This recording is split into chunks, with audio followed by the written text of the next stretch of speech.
Hello, my friends. I am going to share with you about self-enquiry and its relationship with Kundalini and Shaktipat. And let's go further, and we'll also talk about the revelation of what is, which we could call the universal presence. Let's call it that. You could call it the self. You could call it reality. I like to say what is. So in my own journey, I had been an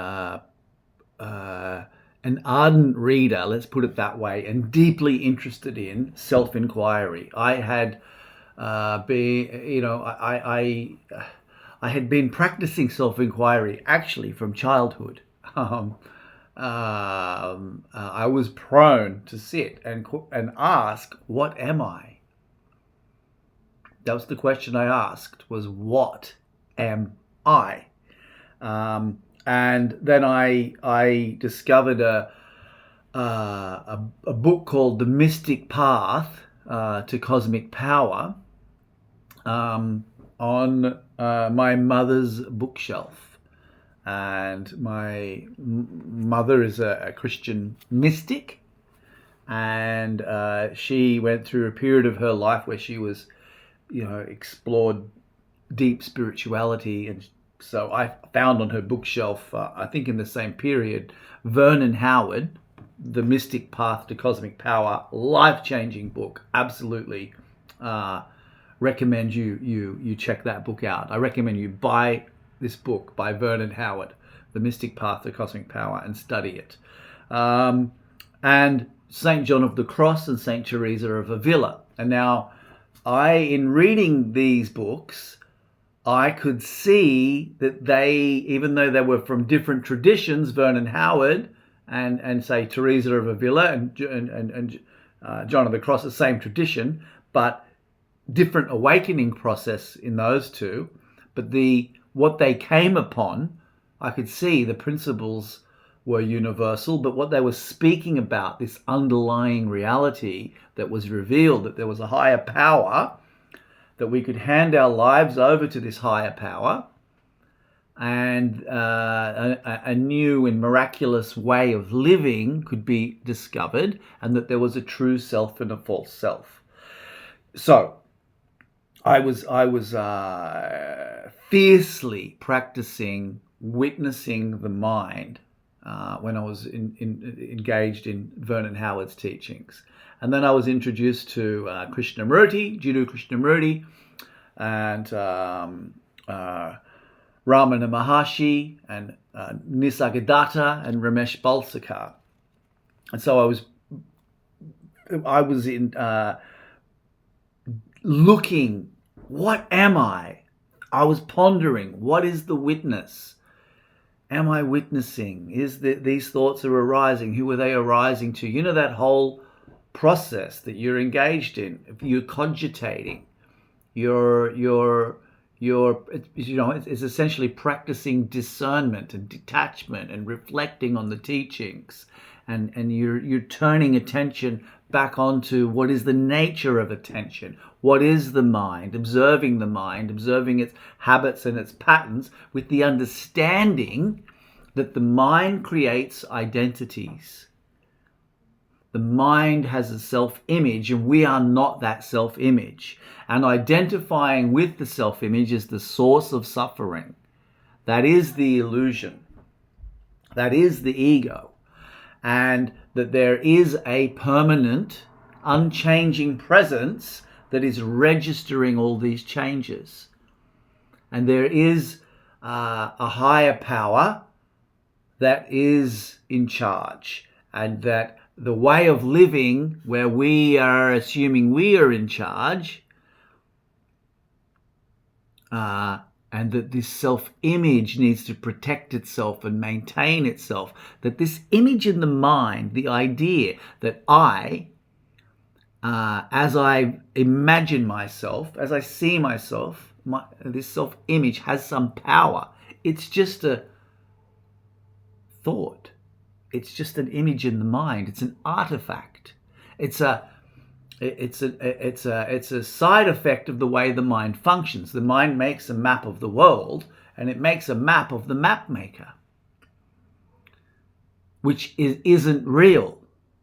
You see, it includes itself in the map, and then it believes that its own representation of itself is it itself, and it defends that image. And so Vernon Howard, in this book, The Mystic Path to Cosmic Power, he advises watching the mind without judging it, and to detach from this self-image, to deconstruct this self-image. And so how this is all in the context, I promised you I'd put this in the context of Kundalini and enlightenment or awakening. So I share all this with you to share the pretext or the context of my life when I met my guru, Master Charles Cannon, who was named Brother Charles when I met him. Now, Brother Charles was a student of Baba Muktananda. And this is a photograph of myself and my guru. We're on a boat in Ballina near Byron Bay there on Master Charles' birthday. And so when I met Master Charles, initially my mind started reeling, thinking he was a fake, and for a few minutes. And then that settled down and everything went quiet, and he started gazing around the room, and when his eyes met my eyes, there was an explosion of oneness and a profound awakening. Waves of divine love consumed everything. Awareness expanded to infinity, and an infinity of love revealed itself, palpable, energetic. An ocean of love was revealed to be the sustaining force in the universe, sustaining everything and everyone. I had the recognition there's enough love within each of us for all of us.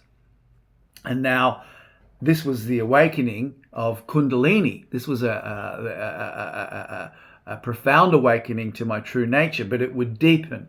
There was a spontaneous self-inquiry that started after this encounter with this energy and Master Charles. So I understood when this energy, when this love awoke, this oneness, this sudden profound recognition of oneness, an explosion of love. I understood that I'd come to meet this presence that was awake to itself through the guru. You see? And that universal presence that had awoken to itself through the guru morphogenically resonated itself awake through this body, right? And now, but still the process had to go deeper, and there was a spontaneous self-inquiry that happened. So which led to sitting on a couch and dedicating, I won't get up until I get to the root of the I am, to find out what is this sense of I. The question that arose was, what is this thing called me?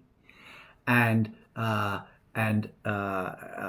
within a period of maybe 4, 5, 6 hours, that sense of me dissolved, and leading to a profound energetic process that resulted in the revelation of what is, the revelation of the eternal.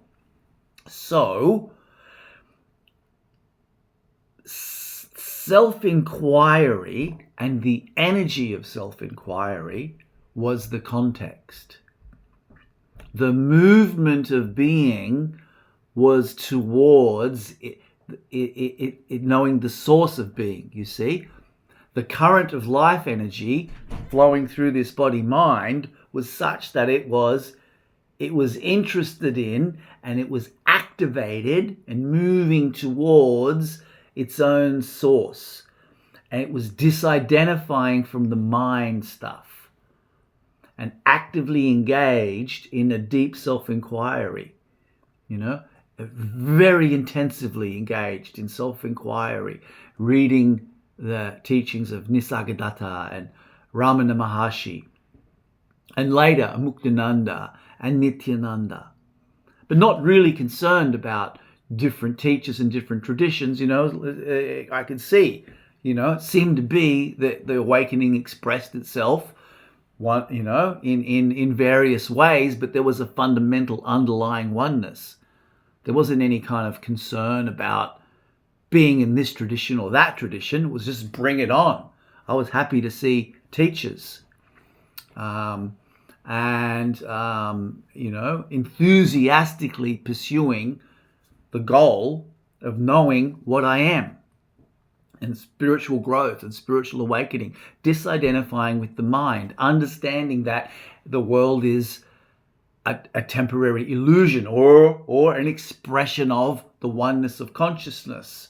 So engaged in this process very intensively. So that was the context in which this meeting happened with a guru who was a Shaktipat guru, Master Charles. And so, you can see how self-inquiry and Kundalini energy go together, because that energy that awoke at that first meeting, that awoke a tremendous flow of Kundalini energy, which around about a week later culminated in a spontaneous self-inquiry that led to the revelation of what is, which kept deepening. That revelation, even though it's complete, it's the revelation of the noumenal, the unmanifest. Yet what continues after that as a process is the articulation of that awakening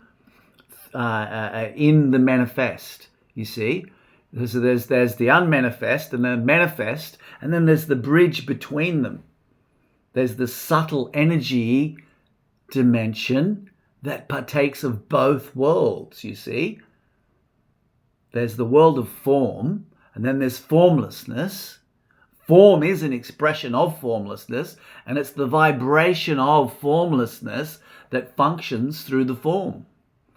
That's the field of prana.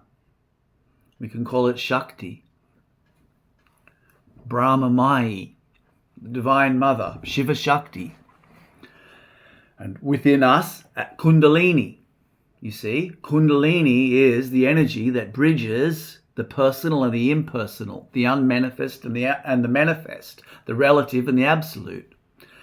You see, and so self-inquiry and surrender, self-surrender, surrender to God, these movements of attention moving away from identification with the mind and the body and back inwards and towards the heart, the source of attention, the Tao, the unmanifest, the fullness, the isness, the mother, as in what is the mother of the moment?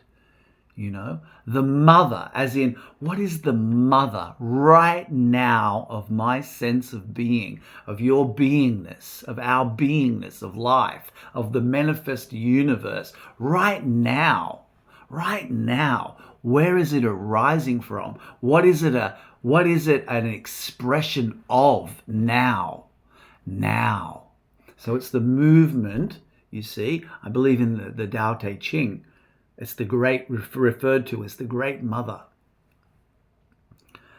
And that is, you see, at once, it's self-inquiry and it's surrender. They're actually a singular movement. It's like the front and the back of your hand. I like to say self-inquiry and self-surrender are the two wings on the bird of freedom. So I'm saying all this because I want to motivate you to practice. I want to like, I don't know, give you a kick in the butt, give you a kick along. You know, you're walking along, you're doing your sadhana, and you imagine here comes the Dharma servant up beside you. You know, I want to pat you on the back. You're doing well, and then kick you in the butt. Come on, move a little faster.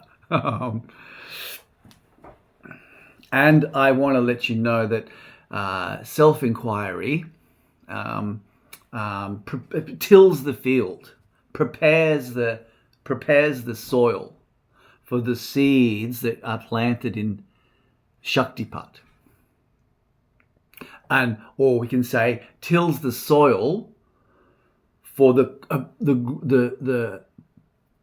Kundalini, for the tree of life. You know, the energy of awakening. Because when Kundalini awakens and she expands our consciousness, when she expands awareness into universal awareness, well, what's going to happen to that self-identification, that self-concept, you see? So if you have done the work and you're in the mode of doing the work, of disidentifying with the mind and giving attention to the sense of I am, the presence within you, contemplating that it's universal. I'm not this thought process. I'm not this self-image. It's there. It's functional. It's an artifact of the mind. You see, the mind's creating it. So, and you're the conscious, you are, I mean, it's consciousness. The mind is a vibration of consciousness. But so we, as consciousness, we vibrate as the mind. And then as consciousness, we then identify with the creation. So the spiritual process is to recognize, I am the one, I am the essence, I am the consciousness itself that's vibrating as the mind. The mind may still vibrate. Even if the mind stops in a samadhi or a satori, it will come back. It's functional. The mind is a tool, you see. But that's the spiritual process.